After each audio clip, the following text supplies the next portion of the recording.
So let's begin week 2. And what we're going to do today is continue with what we did last day with partial fractions decomposition. I wanted to go through a couple of really powerful types of problems. I don't want to say what we did last day was the easy stuff, but let's put it this way. The stuff we did last day was a little less challenging than the stuff we're going to do today before we move on to the last thing. So let's suppose, first one I want to do, let's suppose I have a problem of this nature.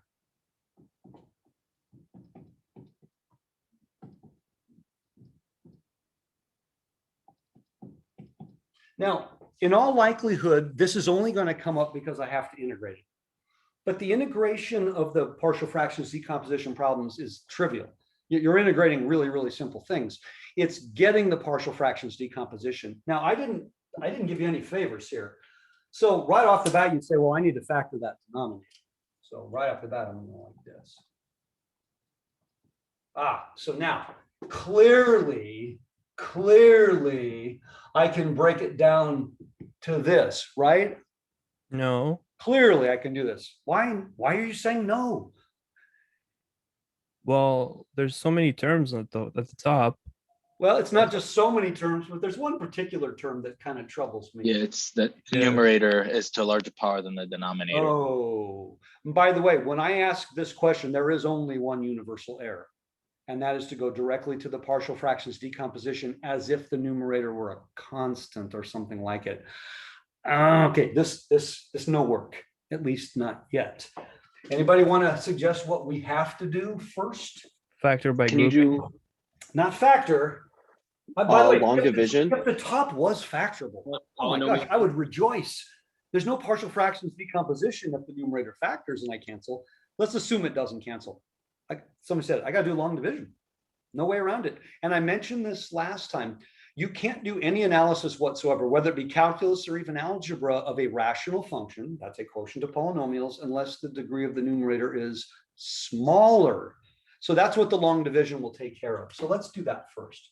So I've got x squared minus 1 goes into 2x cubed plus 3x squared plus 4x minus 5. Now, this is not complicated, but I can't afford any errors because errors are no fun. All right, so x squared goes into 2x cubed, 2x times. Then when I multiply 2x cubed, 2x times negative 1 is negative 2x. I kind of need to put it over here. In case you forgot, long division means I now subtract the quantity. So 0, 3x squared, 4x minus negative 2x, that'd be plus 6x. Okay. X squared goes into 3x squared plus 3 times. 3 times x squared. 3 times negative 1.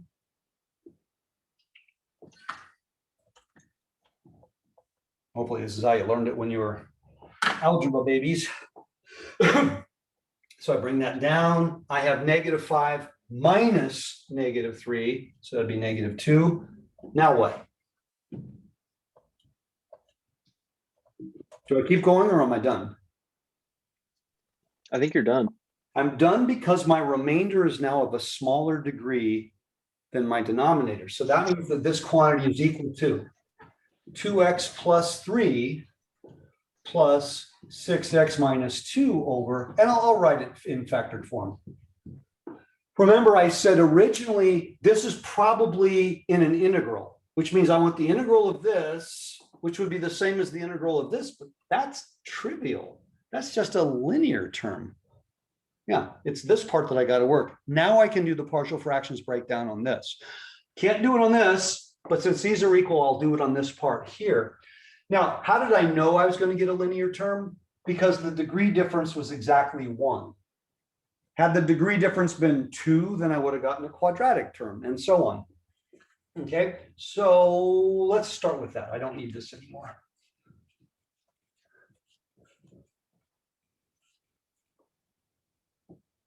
Okay, so now we're going to break that down. So 6x minus 2 over x plus 1, x minus 1. This is low level. This should be easy for us. At least I hope it is. Okay, so when I multiply through by the common denominator, which is the same as putting this over one quotient and equating numerators, same exact thing. Just a little faster if I do it in this order. And we saw last day, if we select values for x, we can go much faster. So I'm going to select values that make the quantity 0. So how about if I start with x equals -1? Then the left side will be -8. That will be a 0. -1 minus 1 is -2. So this would be -2a. That implies that a equals 4. The second value I'll choose is x equal +1. And the left side is 6 minus 2 or 4. That's 0. That would be 2b. And that gives me that b is 2. All right. So that means ultimately that this quotient here is equal to 2x plus 3 plus 4 over x plus 1 plus 2 over x minus 1. So if my original instruction involved the integral of this, then my answer would come from the integral of this, which now we know is fairly simple. So this is what it would look like if I have to do the long division first. And that's certainly a fair game. Somebody asked me the question, does long division come up a lot in this class? No, it doesn't come up a lot in any class, but it does come up occasionally. And so the ability to do it is really useful. Can anybody tell me why I never considered synthetic division in this one? I believe a synthetic division problem, you have to have a single. Sorry, what was asked? Why did we not consider synthetic in this one? The degree on the bottom is too high, I think. Yeah, synthetic only works with your denominators. No need. Okay, good. Whoever's got the screaming in the background, go ahead and use that. All right, now we're going to do the hardest type of problem that we look at, and that's, I mentioned last day, the repeated denominator. These are not my favorite either, because algebraically they tend to be a little more intense. So, excuse me, if I asked you to do the following, just let's have some fun. I have, 1 over x plus,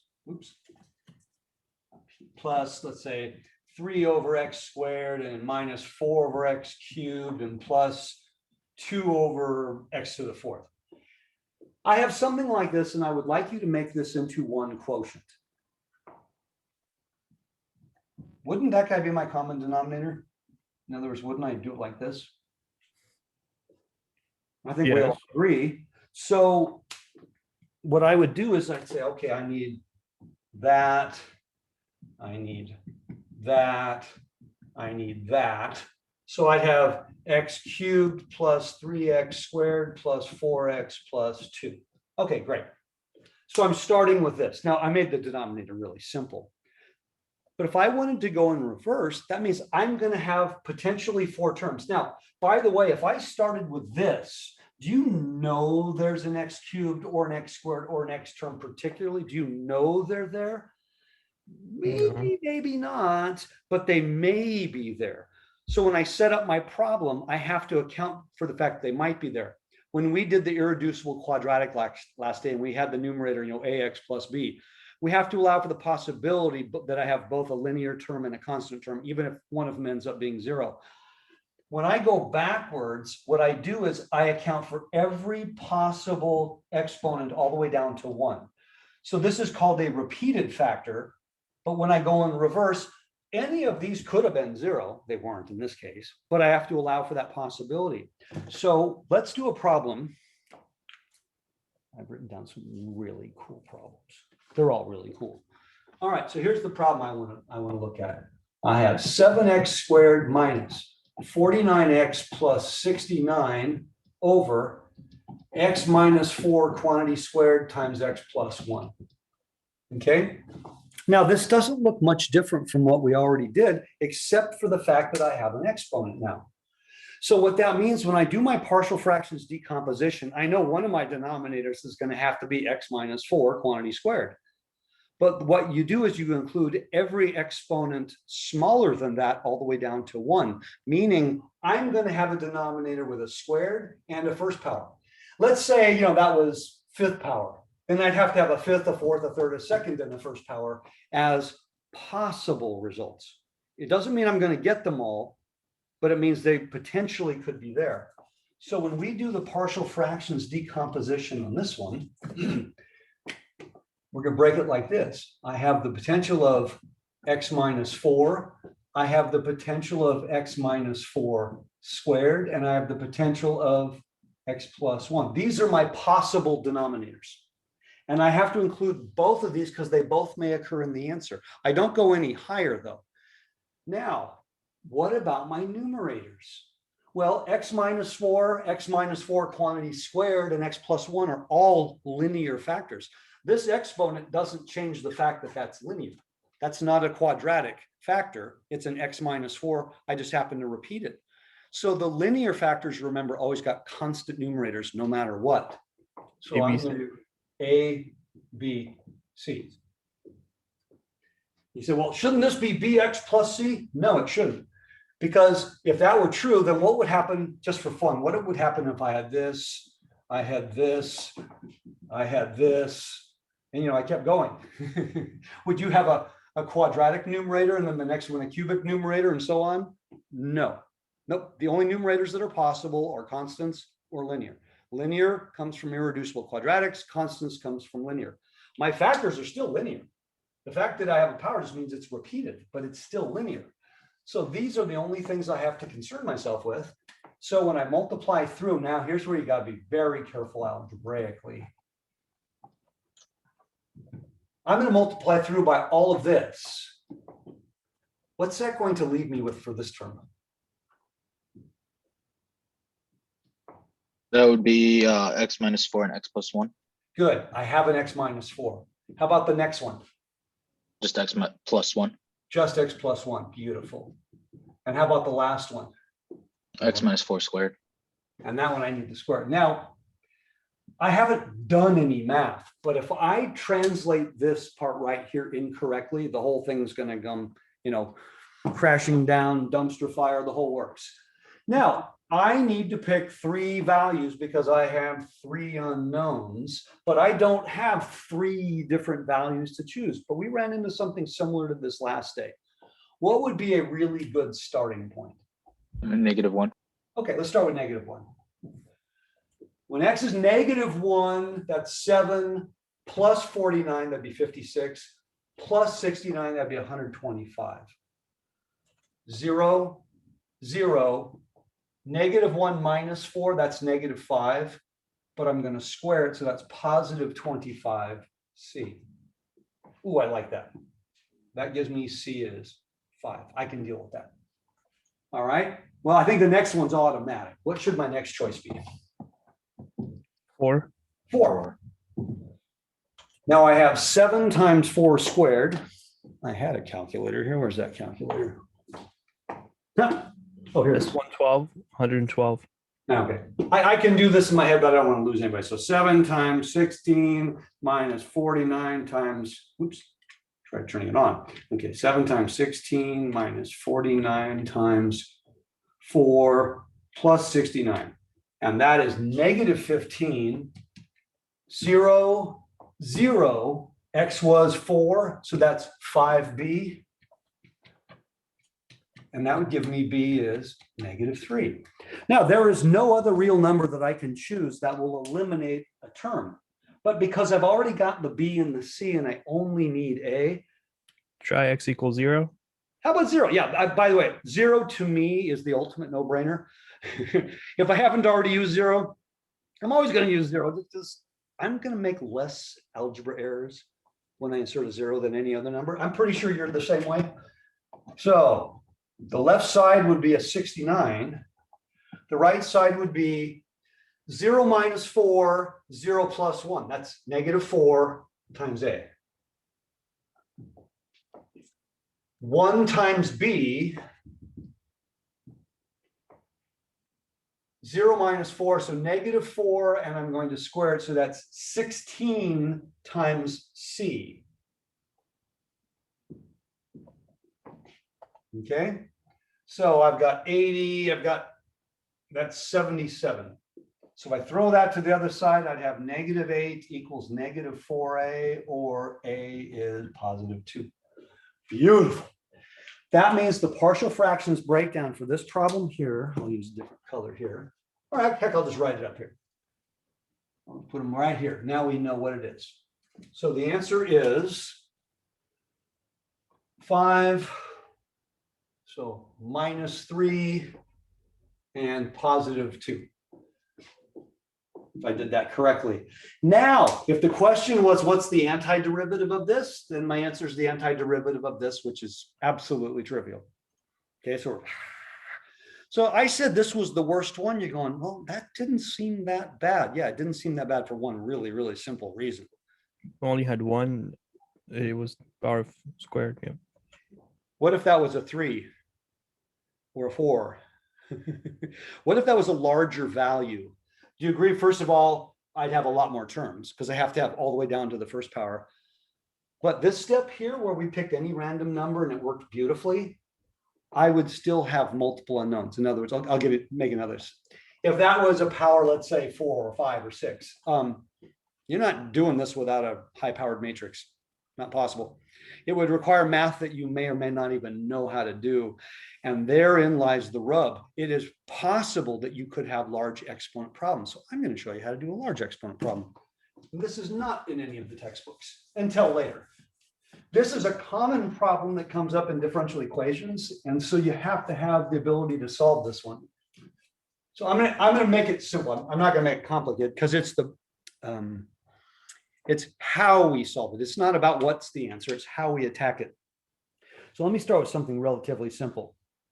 I want to do the breakdown of 4x minus 3 over x minus 1 to the 6th power. Now, the formal textbook approach is exactly the same in every calculus book ever written. They'll say, all right, you're going to go a over x minus 1 plus b over x minus 1 squared plus c, d, e, f. Okay, f over x minus 1 to the 6th power. Everybody agree with that? All right, this is you have to have all of these. Now, are they all going to show up in the answer? Maybe, maybe not. I don't know. Okay, so now when I multiply through, I'm going to have 4x minus 3 equals an expression with an a, b, c, d, e, and f. Great. Okay, I can do that. And now I'm going to pick x equal 1. I'm going to plug it in, and I'm going to find one of them. And then I'm going to have to choose 5 random values and have 5 equations and 5 variables for the other that is not possible to solve without a matrix. And we're pretty much dead in the water. In other words, there's no work at all. Yes, it's correct mathematically to set it up this way. Good luck. In fact, if you actually consider doing this, I'm going to throw some zeros on here, just discourage this as the method, because that method's a complete waste of time if this is anything other than a 2. Okay, only if it's a 2 would you do this. So what do we do? Well, it's actually, you don't have to be all that clever. I'm going to rewrite my numerator. I'm going to rewrite, in fact, I'm going to rewrite the number x as x minus 1 plus 1. I think we all agree that that's a true statement mathematically. Do you all agree? X is equal to x minus 1 plus 1. But I want to think of it more like this. So now I want you to take 4x minus 3 and think of it as 4 times x minus 1 plus 1.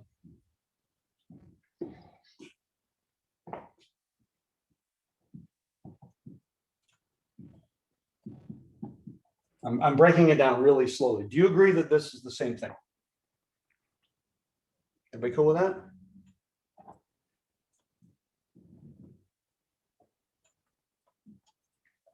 Real quick check. If I distribute the 4x minus 4 plus 1 is 4x minus 3. Okay, I have no doubt with that. This is the key step to the problem. Now, most of you could do this really quickly if you chose to. So this is now equal to 4 times x minus 1 plus 1 over x minus 1 to the 6th power. Now, why would I want to do that? Because now I can pull it apart. And my first term is 4 over x minus 1 to the 5th. And my second term is 1 over x minus 1 to the 6th. And I am now done. That's the partial fractions decomposition. And if I had to integrate, these are trivial. So the trick is when the exponent is larger than 2, you rewrite the numerator And I'm not doing a U substitution. No, I'm just rewriting the numerator using a little bit of algebra. Let's do another one along these lines.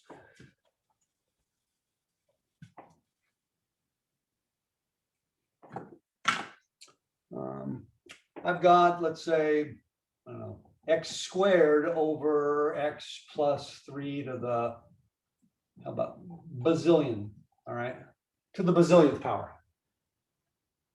Bazillion is really big, by the way. I just want you to think large exponent. Professor, is Yes. this like, Professor, is this like the a over whatever plus bx plus c over whatever?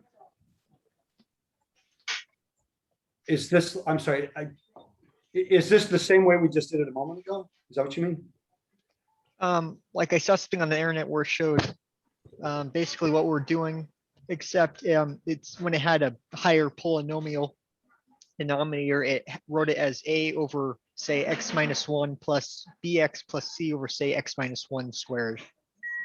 That's completely incorrect. Yeah, Okay. if you have an internet site that showed you to do that, scrap it, because they're now making their partial fractions decomposition. They're making their numerators one less than the denominator, which is only true when the denominator is linear and irreducible quadratic.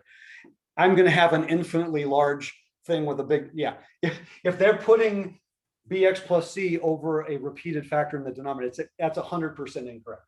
Yeah, I would ditch that, whatever source that was, because you're going to get the wrong answer every time with that one. All right, let's just say it's big. Okay, how big? Bigger than 2. So what I need to do is don't look at the bottom, look at the top. Can you write the top as something involving x plus 3? So here's what I want to do.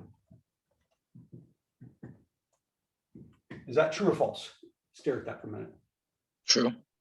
So now within this is so simple.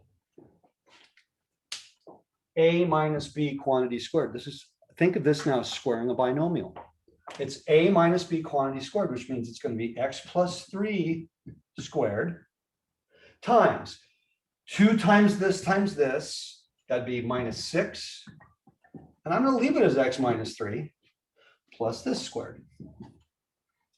I'm saying with absolute certainty that x squared is equal to this. If you're not sure, multiply all this back out again. It is always a good idea. So let me multiply all this back out.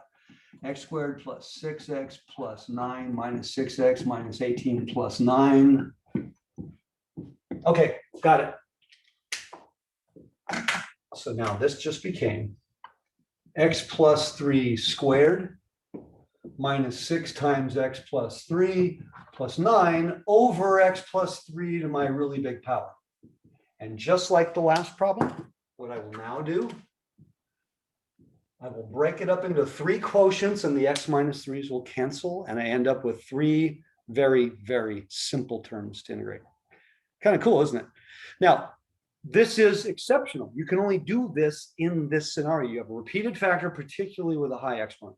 Other than that, don't worry about this. It doesn't, in our class right now, it's just not going to come up very often. It's an algebraic technique that we don't really need very often because probably 100% of the calculus books will avoid this question like the plague. Now you're sitting in my DiffyQ class in a year, and every partial fractions you ever deal with will always be something with a really large exponent in the denominator. All of them will be because of how they came up, with the nature of them. And then you'll say, I never learned how to solve that one. And then you'll, the quick and dirty, 10-minute explanation in Math 255 to get you to here. No, I want the exposure. I don't need you to master this. I want you to be able to say, I know how to attack this problem exactly. Okay, now we're done with Professor, I have a question. Yes. So if you have x plus 3 to something big, and then you have x minus 2 to the first power, Okay. where would that come in? Okay, sorry. Got to do this kind of again. Okay, so I've got. Plus another polynomial. Oh, let's throw that in there. So you had x plus 3 squared minus, is it 6? Sorry, I already forgot what it was. Yes. 6x plus 3 plus 9. Okay.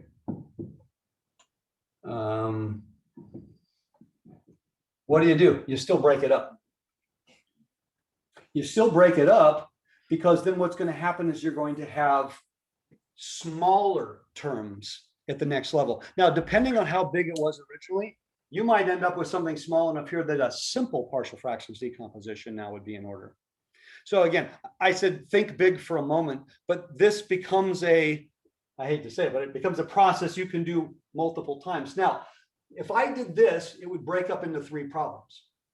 The first one is this would cancel with 2 of those. Now I have 1 over this. The next one would be this would cancel with 1 of those. Now I have -6 over this, and so on. I can now do the partial fractions. Here's the thing though. I'll give you a little wink, wink, nudge, nudge. This is an algebraic technique. You're saying, gosh, this might come up. In my experience, I have rarely run across a situation where one of them has a huge power and then there are still other terms. It can come up. Yes, it can. But that's not the one that comes up very often, although it can. And then there is a way of dealing with that also. And that is you go back to the bottom and you rewrite this in the form of the x plus 3 plus something else. And there are, in a DiffyQ class, we'll run into that one. And actually, there's a way of manipulating the denominator as well. It's never a problem you're going to see in this class. It's a problem you'll see then. So you've thrown one more twist in there. And then that particular twist we deal with using another technique. It sounds kind of crazy, but basically, I'll give you a hint. You're going to make that into x plus 3 minus 5. And then pull it apart and go like, yeah, it can keep going and keep going. So as an extra technique, if you have a really large power, you don't necessarily have to go every term down to the first power for the partial fractions because it's just too many steps.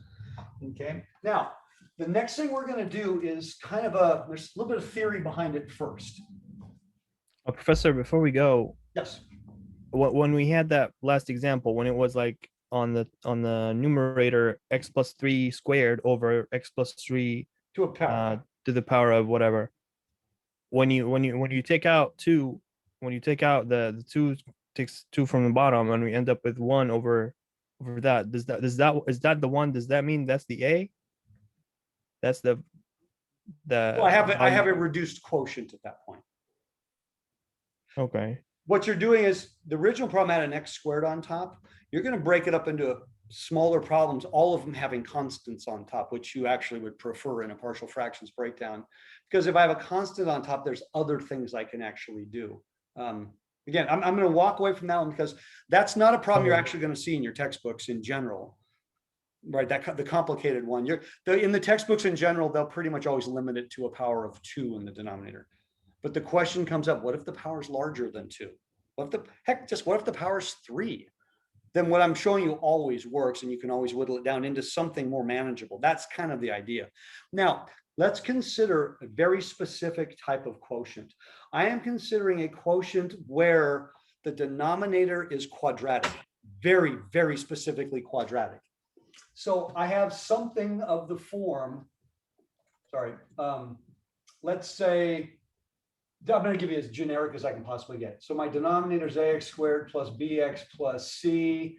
And now my numerator could be huge, but let's assume we've already done the long division if long division was necessary, okay? So now my numerator, a, b, c, so dx plus e, all right? I'm writing the bottom like this because that's kind of our universal. Okay, we all recognize that. What if I had something like this, and very specifically, I wanted to integrate this? Well, if my numerator is the chain rule factor of the denominator, then this is just a quick natural log of the denominator. That's a piece of cake. That's Calc 1. So let's make a simple assumption. Let's assume the numerator is most definitely not the derivative of the denominator.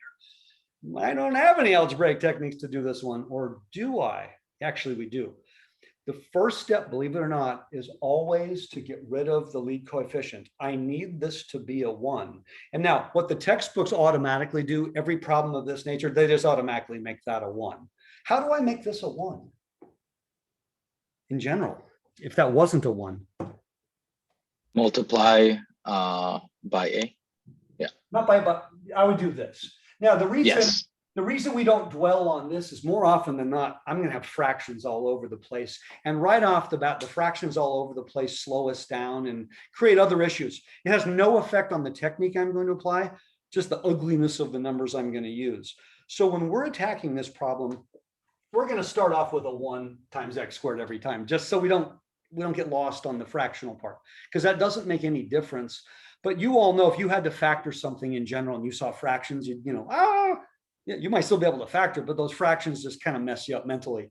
So I have something where the denominator is of this form and my numerator is a simple quadratic. So I'm going to show you the rules of this. I'm going to give you some absolute mathematical statements. So you want to pay attention, because none of what I'm going to show you is in any book or on YouTube or anywhere else, but it's very important to understand. Let's start with a really simple problem. It might be the integral. Okay, in fact, let's say it's the integral. I have the integral of 2 over x squared minus 4x plus 3 dx. I have the integral of 2 over x squared minus 4x plus 4 dx. I have 2 over the integral of x squared minus 4x plus 5 dx. I'm starting with a constant numerator. Later we'll go to linear. Does it look like I kind of asked you the same question 3 times? Does that kind of look like, everyone? Sorry, my writing's a little hard to read here. Does it kind of look like the same question 3 times in a row? Be honest. Sort of. Yeah, of course it does. Turns out these are the only 3 possible ways you can actually run across a quadratic denominator. And these are all extremely different. Oh, they're completely unrelated. That one number changed everything. So I'm going to make an absolute mathematical statement. A quadratic. Now let's make it easy on ourselves. Let's suppose if the lead coefficient wasn't a 1, then I factored the 1 out. So I have a quadratic where the first term is a 1. It's of the form now. We often write it this way. There's my a as a 1. I've already factored it out. This statement here, I'm going to give you an absolute statement. This is either a difference of squares, a perfect square, or a sum of squares, period. There is no other possibility. It is absolutely one of those 3, a difference of squares, a perfect square, or a sum of squares. Now, in case you forgot, you can always use the discriminant to determine which one it is. That's when you're doing your quadratic formula. That's the term under the square root part. Okay, now, what does that mean to me? Well, here, this is x minus 1, x minus 3. This is this is x minus 2 quantity squared. This is x minus 2 quantity squared plus 1 squared, if you will.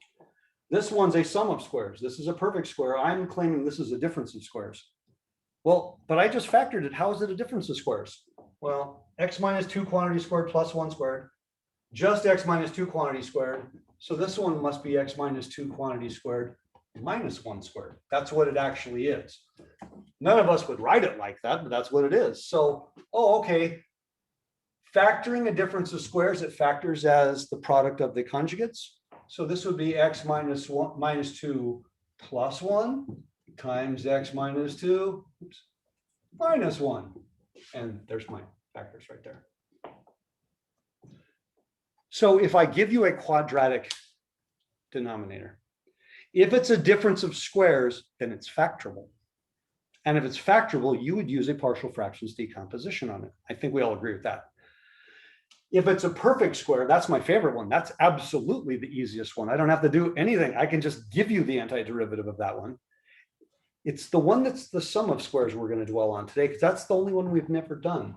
So going back to the original, on the first problem, if I had used a partial fractions decomposition, I believe this ends up being, let me see, I made a note to myself just so I could get it right.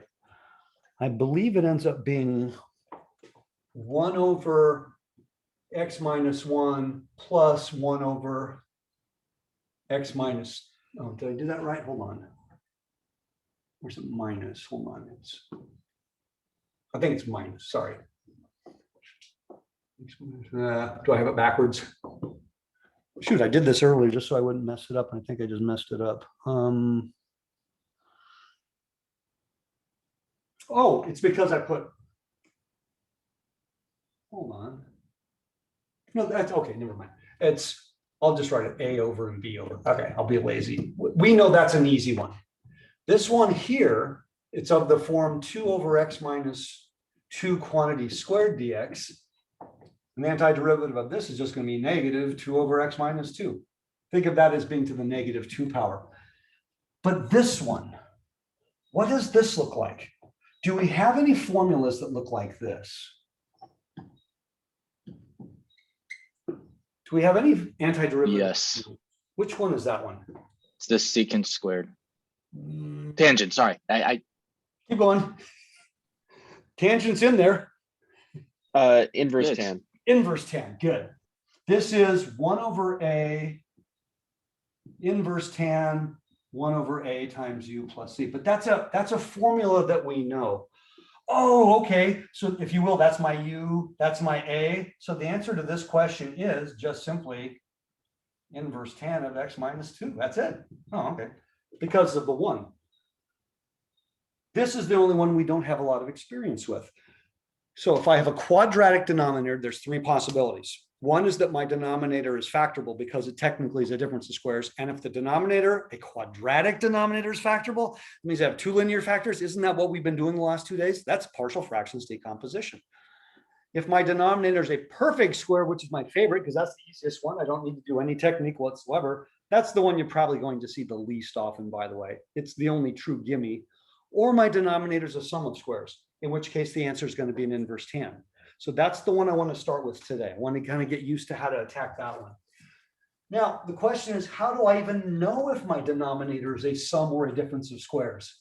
How would I know that before I started? Well, that's where using the discriminant in your quadratic formula would be helpful. So, for example, I have the following statement. X squared plus, I'm going to keep this relatively simple. X squared plus 4x plus 13. Now, if I can factor this, I want to factor it because that's going to be my denominator at some point. I'd like to factor it if I can. Is this factorable? Now, remember, the term factorable, we always say involves reals. Doesn't matter if it's fractions, but the thing about reals. So what is the discriminant of this? If I set this equal to 0, would I get real solutions or not?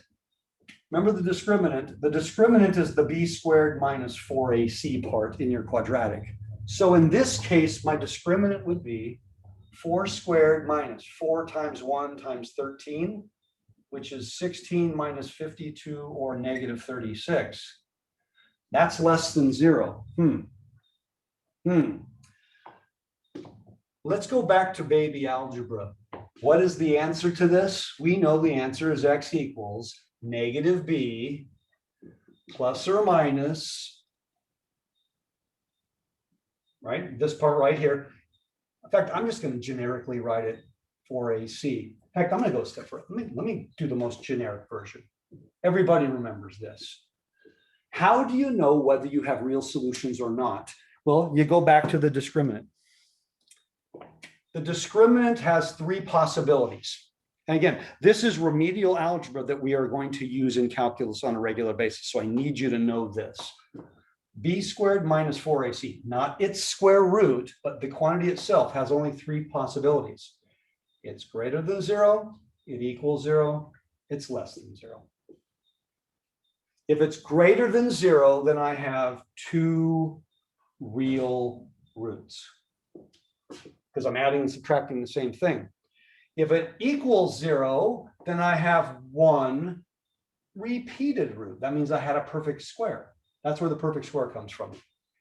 And if it's less than 0, then I have 2 complex roots. Why is that important? Because it means it cannot be factored. Oh, if my discriminant is less than 0, that means the original statement is a sum of squares. And we know a sum of squares has no real solution. It only has complex solutions. So when I go back to this original statement, the discriminant was negative. That means this is a sum of squares. That means this is the problem we're looking at today, more or less. So how do I complete the square? Because I want to write it as a sum of squares. So I'm going to remind you in case you forgot. We know that x plus a quantity squared is x squared plus 2ax plus a squared. That's what it always looks like. And the way I quickly check it is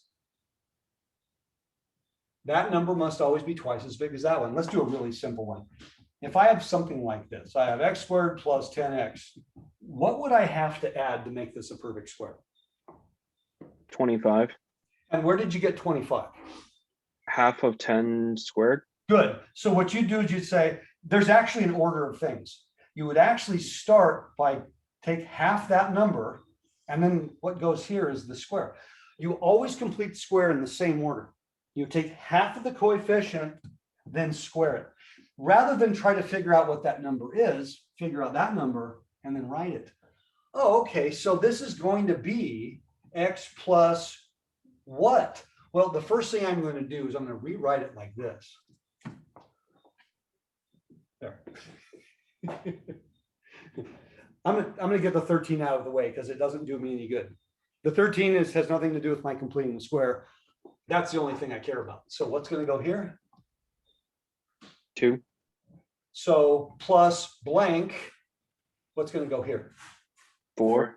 4. Now, I just changed the value of this because I just added 4. So how about I also minus 4?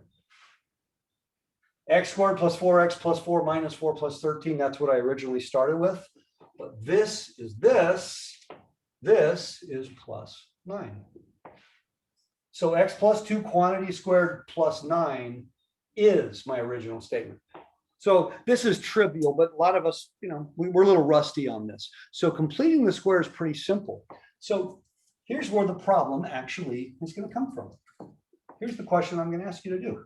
What's 1 over x squared plus 4x plus 13? You have no antiderivative formulas that look like this, but I maintain this is a very simple problem. There's no complexity here. What I have to do, though, I have to first, by the way, we said plus 9. Is 9 the number I really want there? Wink, wink, nudge, nudge. Do I want a 9 there?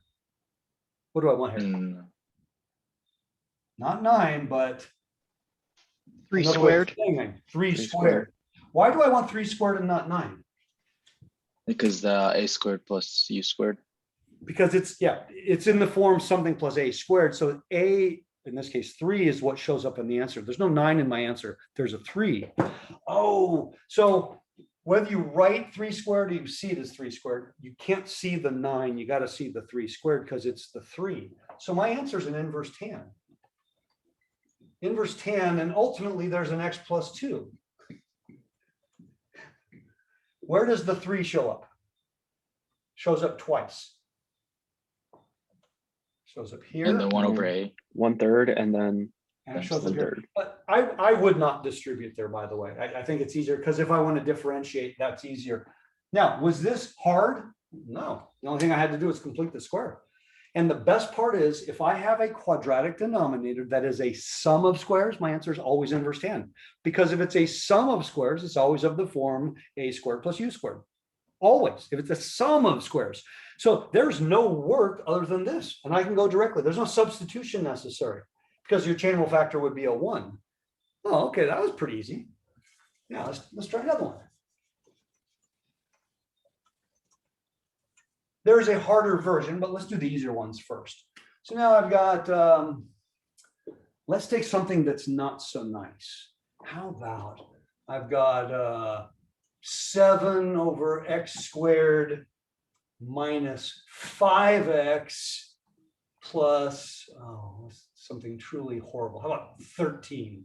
Okay, I intentionally just gave you a set of evil, hideous, horrible numbers with sharp fangs and, bones everywhere of, calculus students who bit the dust trying. Well, I got news. As awful as these numbers are, this should take exactly the same number of steps.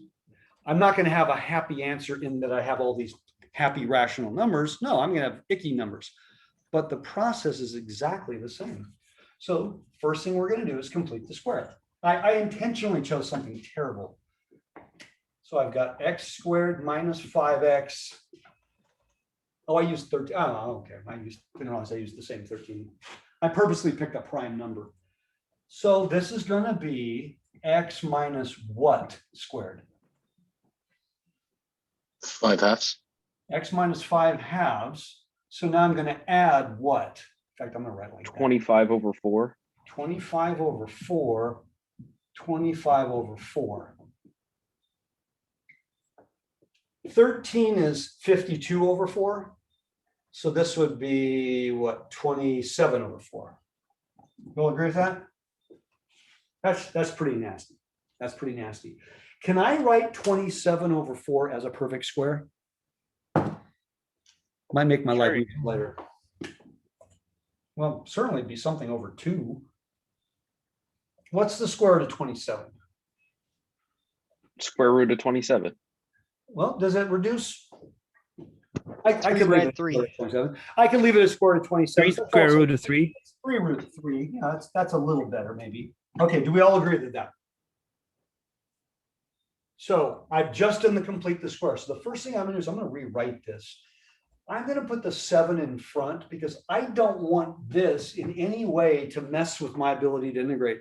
A lot of times when we see a numerator that's a constant, our eyes focus on that 7. That 7, just pull it out of the problem. It has nothing to do. It's gonna be 7 times whatever my answer is.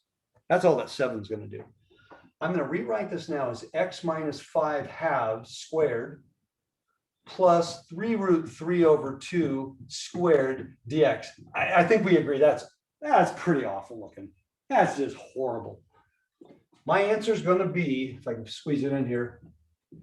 So inverse tan of x minus 5 halves. Now, it's the reciprocal of this that's going to show up in my answer now. Do you all agree? This is my a squared. So I'm going to write 2 over 3 root 3. And here I'm going to write 2 over 3 root 3. And then, there we go. That's it. I don't need to do anything else. I don't need to rationalize it. That's it. I can't reduce that any further. Now, that was awful, but it was exactly the same amount of work as the happy one. Okay. Don't dwell on awful, but understand it. Numbers don't have to be friendly for you to perform a technique. So the moment I recognize I needed to complete this, I need to complete the square. Why? Because the discriminant was negative. B squared minus 4ac was negative. That's how I knew it was. What happens to 7? 7. Oh, did I lose? I'm sorry. I lost. So what do I do with the 7? 14. That's 14. Thank you. That's what I do with the 7. Good catch. Now, that number looks scary. It looks nasty. I would leave it alone. In fact, I would leave this out because I don't see any advantage. There, by the way, absolutely, it's correct to distribute it. But the reason I'd probably leave it out is what if I wanted to take the derivative?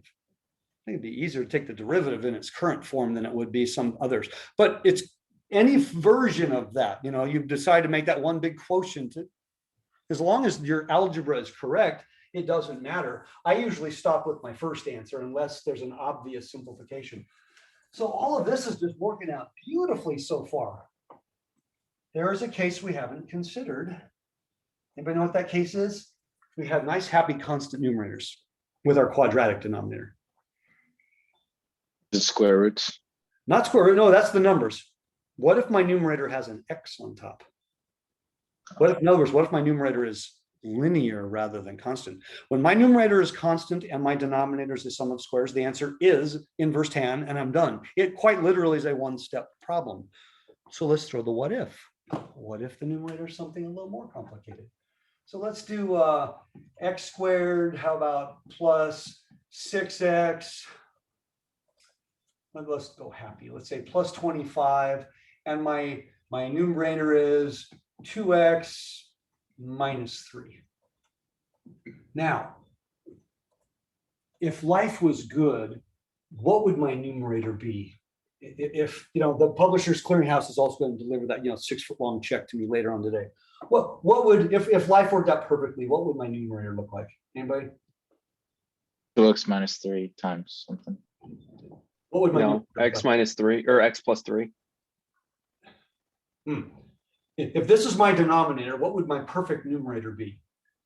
X It's squared not plus that. 6x. Say again? X squared plus 6x. Still not there yet. What would I really like? my- 36. Say it again. 36. Put it for every quotient that exists, no matter what your denominator is, what would you like your numerator to be? 1. No. I don't know that. What's the 0. only problem? Oh, this is an absolute A mathematical. factor of the denominator. No, The derivative. The derivative, yes, you get brownie points. Oh, You get, okay. by the way, for All that right. answer, you get 500 miles. Some of you don't know this. I give out airline miles for good works and good behavior, and you can accumulate them. Now, at the end of the semester, they're not redeemable and they have no cash value, but they make everybody feel really good. So that was worth 500 miles. For every quotient that conceivable in any integral, you would always want your numerator to be the derivative of your denominator. Why? Because your answer is the natural log of the denominator, and there's absolutely no work to perform. I can integrate every problem that exists in 1.5 seconds if the numerator is the derivative of the denominator. So that's why I love it when my numerators. So what would I hope? What do I wish my numerator was? X squared 2x mi- plus 6. minus- No x squareds. No. How about 2x plus 6? 2x plus 6. No, it's not 2x plus 6. Huh. Can you make it look like 2x plus 6? Oh, I can do that. I can do that really well. 2x plus 6. There it is right there. Can I just arbitrarily add 6 to my numerator? Let's make it -9 then. As long as I also did that. Now, who would be so crazy as to do something like this? Well, you with me so far?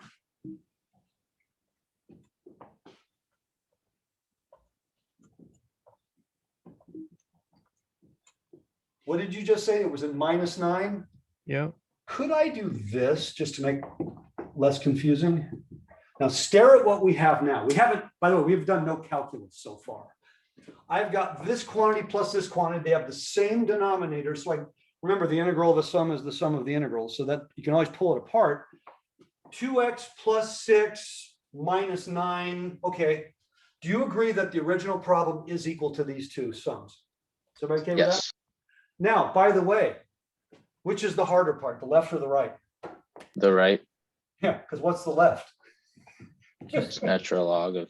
Yeah, I'm done on the left, by the way. I'm going to show you. You're still going to say let u equals and all that. Everybody understand I'm done on the left? So what do I do on the right? I complete my square.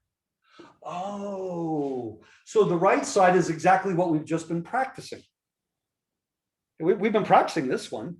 Now, I'm not saying it's easy, but at some point you should look at that and go, oh, I know exactly what to do. It's a sum of squares on the bottom.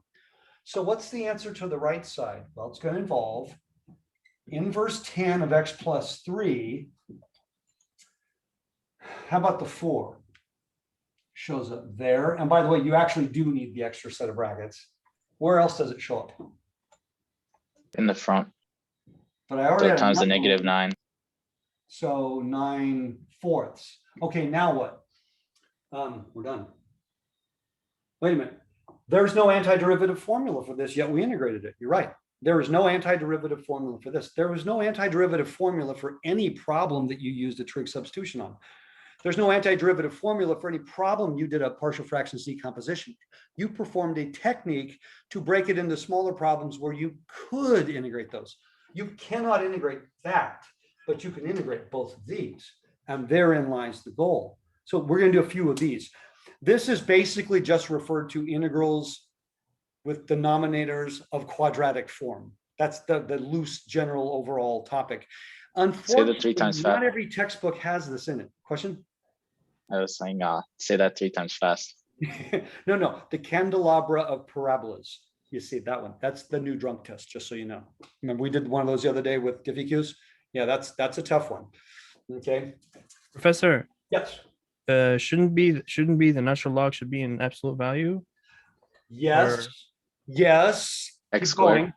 Keep going.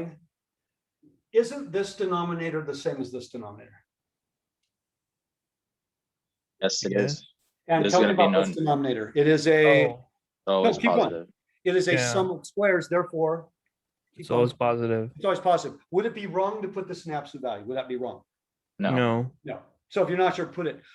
If the denominator is a strictly positive quantity, you don't need the absolute value. How do I know it's a strictly positive quantity? Because over here, we already deemed it was a sum of squares. Now, what if? Gotcha. What if my denominator was a difference of squares? well, then it could be negative. So then you'd need the absolute value, but that's actually not this problem. That's the partial fractions decomposition problem. And all of those answers, remember, had absolute values on those logs. So I'm going to do a few more of these. I'm going to walk you through from beginning to end because the concept is really cool. A lot of people get nervous on these because the problems look really huge until you realize the form. If the numerator is linear and the denominator is quadratic, I can guarantee you can solve every problem of that form in relatively few steps. Whether the denominator factors, whether it's perfect square, whether it's different sum of squares, it doesn't matter. So we're concentrating today on the sum of squares on the bottom only because we've already done the other ones previously. So let's try another one. Let's say we've got x squared, I don't know, let's say minus 10x plus 29. That was kind of nasty. And on top I have 6x minus 7. Okay. Now this one here clearly has got a little more going on. So first off, look at your denominator first. Say, is the derivative of my denominator or at least a constant multiple on top? Nah, pretty sure that ain't gonna work. Okay, so I can't do just a simple straight up u sub. What would I need in the top? I'll do down here. If my u is x squared minus 10x plus 29, then my du is 2x minus 10 dx. I've got 6. So wouldn't I need 6x minus 30 on top? Does everybody see that? If I had exactly 6x minus 30, then I have 3 times my chain rule factor, and that would be great. That's not what I have, but we now know how to get that thing. We'll do that in a little bit, but that's what I would need to make this work perfectly. Now, the next thing is, how do I know this is going to be a sum of squares? Well, here's where you use your discriminant. The b squared minus 4 times 1 times 29. I don't need the value of that. I just need to know, is that positive, negative, or 0? Anybody? Negative. It's negative. What does that tell me? That tells me my denominator is a sum of squares. It doesn't tell me what sum of squares it is. I got to figure that one out on my own, but I know my denominator is a sum of squares. When the numbers aren't really big, it's actually pretty easy to do the sum of squares. So let's figure out what's the sum of squares. So I have x squared minus 10x plus 29. Again, get the 29 out of the way. It's not important yet. So this would be x minus what squared? 5. 5. Now again, the order, I show you the order so you can get the answer as fast as humanly possible without any mistakes. Always go this way. Don't try to figure out this number first, figure out this number. So that's a plus 25, and I'll write it on this side, minus 25. That's 4, so I'm going to write as 2 squared. X squared minus 10x plus 29 is equal to x minus 5 quantity squared plus 2 squared. There's my, all right here if it helps. I don't need to rewrite it, but I just want to make sure. So now our goal is to rewrite this. We're going to break this up into 2 separate problems. Don't factor the 6 out. That just makes it icky. Go to your chain rule and say, I need a multiple of 2x minus 10. Okay, if my original numerator had been exactly a constant multiple of 2x minus 10, then I would be able to answer this in literally 1 step. Well, a multiple of 2x minus 10 when I already have a 6x means I need it to be 2x minus 30. 30. Minus 30. So how about go minus 30 plus 30, just so you don't have to think too much. So now my numerator is 6x minus 30 over x squared minus 10x plus 29. What else do I have? I have the minus 7 plus 30. That's 23. And I'm a big fan of always factoring that out, just so it's, again, not in the way. But this guy is the one I want to write in this form. Before you go a step further, quick check. 6x minus 30 plus 23 is 6x minus 7. Okay, good. I haven't messed it up yet. Now, so I don't have to rewrite the numerator anymore. Can I rewrite this? Don't factor out the 6, factor out a 3. Can I rewrite this as, I don't need this here anymore. Can I rewrite this as 3 times 2x minus 10? Can I do that? Yes. And why would I want to do that? Because now I can do this. Take the 3 out of the problem. Oh, now I have exactly the derivative on top. And then it's just natural log. Don't do a single step past this. Now, because we already know the denominator is a sum of squares, because we already know the denominator is a sum of squares, you can avoid, you don't have to write the absolute value. It would never be incorrect. It's not necessary because we already know it looks like this. I'm done with the left side. The natural log side is the easier of the two. I just had to put enough up here to make it a perfect multiple of its derivative. Now, what do I do with this? Okay, this is inverse tan. I'll just go ahead and write it this time. 1/2 x minus 5. What goes here? 23/2. 23/2. 23 and me. No, that's something else. Never mind. I'm done. What I love about these problems is once I recognize what it is, it almost self-navigates. It's just a problem of figure out which one it is. Well, When you look at it. again, my first step in the problem is always, is my numerator the derivative of the denominator? Because if it is, I don't have to do any of this other stuff. I'm done in one step. Always take the easy route. Just say, is it? If it is, I'm done. Okay, if it is, I'm done. In Calc 1, was the numerator always the derivative of the denominator? Yes, because you didn't have any techniques. It was just U sub. Okay, so now in this class, it's not exactly, but I added and subtracted the appropriate terms, so it would be. But you're only going to add and subtract constants. You're never going to add and subtract variables. First, that would be a dead end, and that would just create extra work. I added and subtracted exactly the constant we needed because we realized the top is not the derivative. So this is maybe the first step I write. Now, if this had been a 2x, that would have been more obvious, but I made it a multiple. Now, the only way this problem can cause, this can cause you issues is that when you complete the square, you get fractions. That this number here isn't necessarily an integer square. We did one a little while ago, it was a square root. That can cause you problems because it'll slow you down because the arithmetic is not as friendly. But the process is the same. In fact, the number of steps is exactly the same.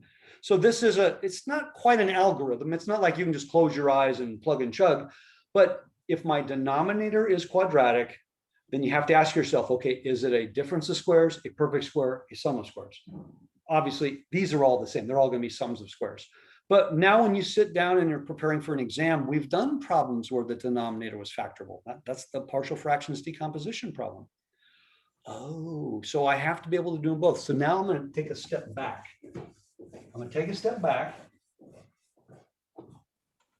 I am notorious on exams to ask questions that look similar but are completely different to see if you are able to distinguish. I'll give you an example. Calc 1. Okay, Calc 1 question.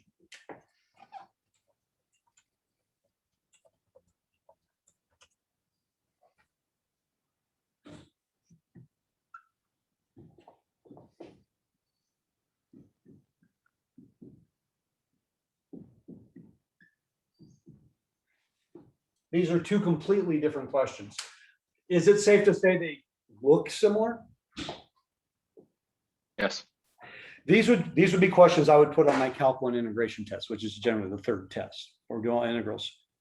Oh, so what I have to do is categorize it. So where should my eyes be focused? Anytime you have a rational function, where should your eyes go first? Numerator or denominator? It's always Denominator. Denominator. I see a quadratic denominator. I see a linear numerator. Aha. Is my numerator the derivative of the denominator? Yes. Yes, I am done. If you're even doing one additional step, we kind of missed the point. Now, in Calc 1, we did the formal use sub. That's true. But in Calc 2, I said, look, if you see it, it's right there. That's it. I'm done. Oh, good. So is this the same answer? No. No, because the degree difference is too great. So hopefully you were trained in your Calc 1 that every time you had a rational function, you were very specifically looking, is the numerator exactly what? 1 degree less than the denominator. Because if the numerator is exactly 1 degree less than the denominator in a rational function, there's a really good chance it was its derivative. And in Calc 1, it was always its derivative because you didn't have any other methods. Oh, but it's not. So I can't do this. So what was the second thing we did in Calc 1? We said, now let me see my denominator as a sum of squares. Oh, so now if my u is x squared, is that my du? It is. Yes, it is. So the answer to this one, this is of the form u squared plus 3 squared. So this answer is inverse tan. Yeah, I'm skipping the u sub. Oh my goose, these are so different. Yeah. So in Calc 1, we have problems that look similar in nature, but I have to distinguish. This is a simple u sub because the degree difference is 1. This degree difference is greater than 1. So now I'm looking for sum of squares because I know that formula as well. Okay. Now, what if neither one of these applied? Well, then it's not a Calc 1 question. So that's not one you would see. So what about today? What I want to be able to do today and last week, it doesn't matter. I'll just put 1 on top.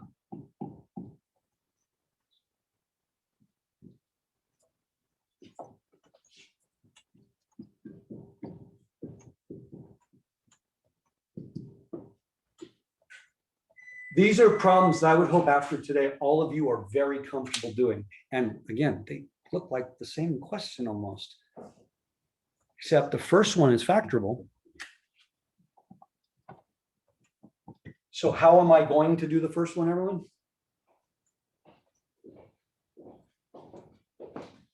What technique will I use on the first one? Partial fraction decomposition. Yeah. Partial fractions decomposition. Absolutely correct. Would anybody struggle with this problem? Probably not. This would be actually the lowest level, but that's a partial fractions decomposition. There is no other way. How about this one? That's a 5. If you do a quick check, your discriminant on this one is negative, which means at some point you would have to do this. Now, once I recognize that my denominator is a sum of squares, and I recognize that because I actually calculated the discriminant and found my discriminant was negative. It doesn't matter what the value is, it's just positive or negative. The moment you calculated your discriminant as being negative, then you'd say, oh, okay, I need to complete the square. Can you now answer this question in one step? Without any additional work, can you answer this one right now? Yes. Yeah, the answer is inverse tan of x minus 2. That's it. Because of the ones. Oh, partial fraction decomposition, quadratic denominator. Oh my goodness. It's not about the answer. Just like in Calc 1, it's about looking at the problem and saying, it's one of these, it fits in this category. Oh, that's one of these, it fits in this. Your ability to integrate in general depends on your ability to recognize the type of problem you did. The previous example that I just did when we had a log and an inverse tangent, the moment you recognize the degree difference and what's going on, you are on your way to answering the question. But if I'm looking at those two problems and I don't see the difference, I'm looking at these two and I just don't see the difference, then I can't answer either one of them because I don't know what category. So when you see something that's obviously a trig substitution, oh, that's a trig sub. I see something that's a product of two functions. I'm like, oh, clearly that's an integration by parts.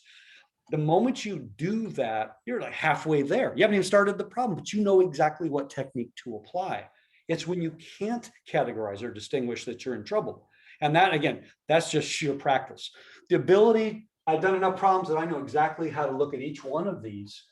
My goal, by the way, would be, can I factor it? And I can. Nope, can't factor that one, sum of squares. Okay, so we've covered an amazing amount of ground. Now there's one more problem that I want to do of this overall nature, but this is like the ultimate tricky problem. If there's ultimate tricky problems, well, this would be it.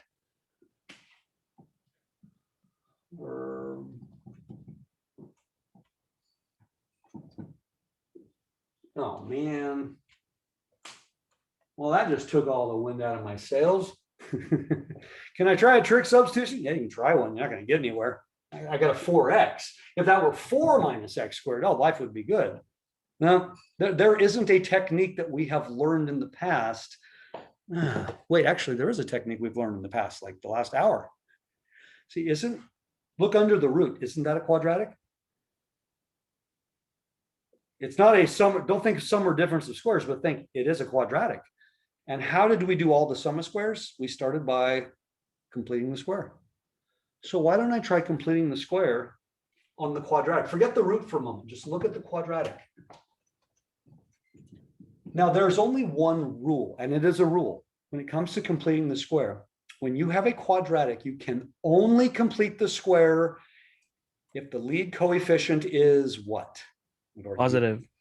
Not just positive, but specifically 1. It has to be a 1. Oh, that's a negative 1. What the heck do I do? Factor it out. Yeah, like I can do that. Yeah, you can do that. So everybody agree with that so far?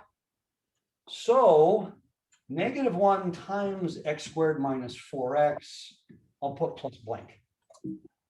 So that's -1 times, that's going to be x minus what? What goes here? 2. 2. So what goes here? 4. 4. Now, if I distribute here, this is going to give me -x squared plus 4x minus 4. I didn't just add 4. I actually added -4. How do I compensate? Plus Plus 4. Quick check, right? If I distribute that -1, aha. How's that? How about if I rewrite this as 2 squared, sorry, x squared, minus x minus 2 squared? Can I do that? So this just became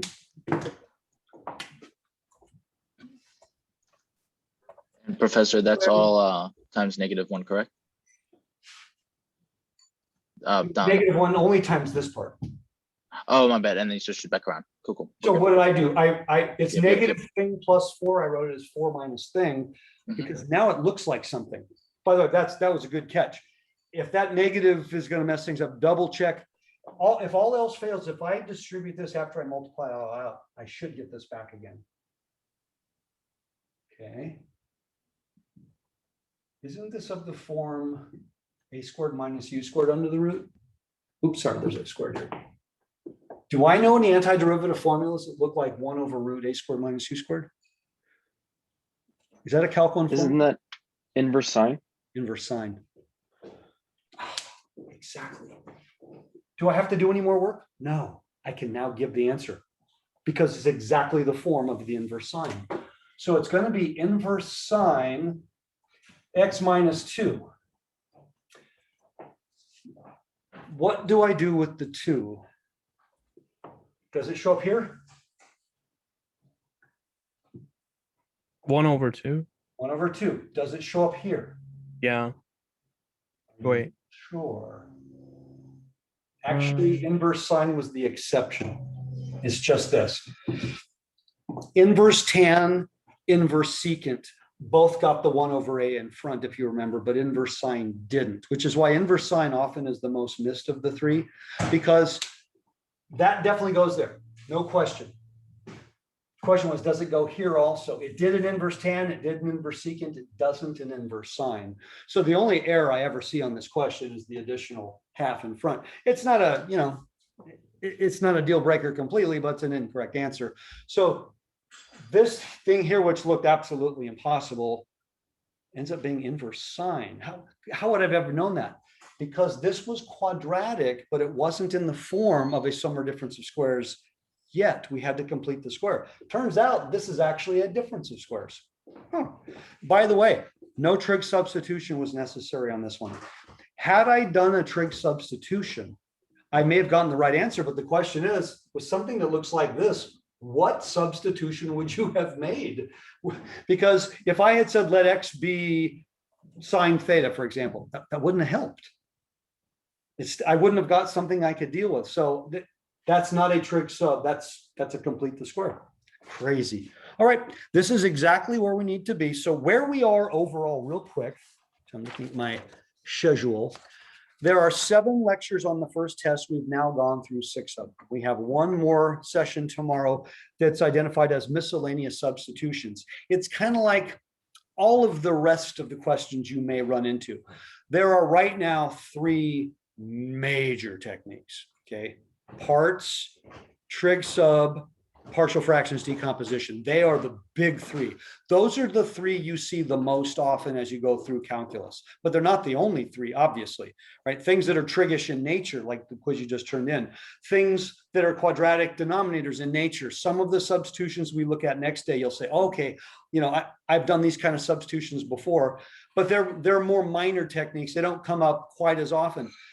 Now, after tomorrow, when we finish the miscellaneous substitutions tomorrow, you're going to do calculus, you're going to study, you're going to keep going to school, and you're going to live to be, you know, you're a Dunedin, you're going to live a couple hundred years. Do you know how many more integration techniques you're going to learn after tomorrow for the rest of your life if you keep going? Anybody want to guess? 0. 0. You're learning the last one that exists tomorrow. Of all of the integration techniques that have ever been invented in the history of the world, you're going to learn the last one tomorrow. Some of you get excited, some are very disappointed. Like, really? I'm not even a quarter of the way into my Calc 2 class. No, what you're going to learn are uses of them and how they show up in every capacity. But you're going to learn the last of the true integration techniques tomorrow. You will have everything that there exists under your belt. Whoa. Now, the question is now just practicing and getting good at it. All right, I'm going to go ahead and stop there. We will take